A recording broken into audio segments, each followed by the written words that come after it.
Well, the drop at the southern border continues with a big claim from the head of the Department of Homeland Security, Kristi Noem, posting to social media, quote, "On Saturday, CBP encountered just 1,200 aliens at the U.S. southern border.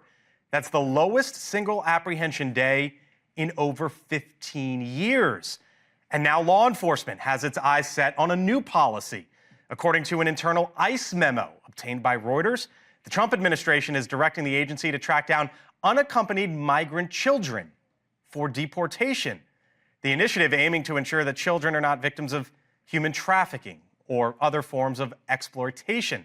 ICE also moving to require fingerprinting and DNA tests for sponsors of migrant children. Our Allie Bradley live on the front lines once again from Del Rio, Texas this evening. Allie?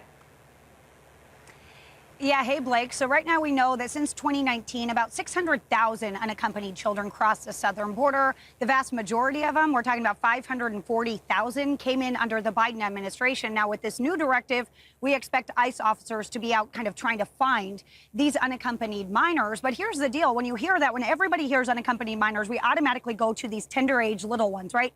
The young children is what we think. But when we've gone through the data, we actually found the vast majority are boys, young men over the age of 14 is what we're actually seeing crossing the southern border. So the majority of them are coming from the Northern Triangle. We're talking about Guatemala, Honduras, Mexico, and El Salvador, but they're in Texas, a lot of them. So since this fiscal year began, we know at least 3,000 unaccompanied children have been sent to the Lone Star State to sponsors here, California following closely behind. Now, we did talk with retired Homeland Security Investigation Special Agent Victor Avila.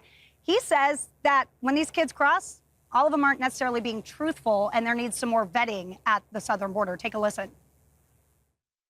A lot of them, by the way, are 19 years old, 18, 19, 20, that look very young. We don't know their identity, and they come across pretending to be a minor. They knew that if they were a minor, more than likely, and there was a very high percentage here, that the assistant U.S. attorney would decline to prosecute.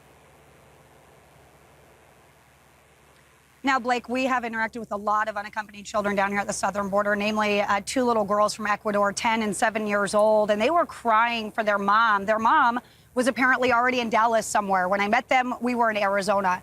I asked a Border Patrol agent, what are the chances that they're going to be reunited with their family? And he said, pretty slim, because oftentimes those note cards just lead them right back into the hands of traffickers. Blake.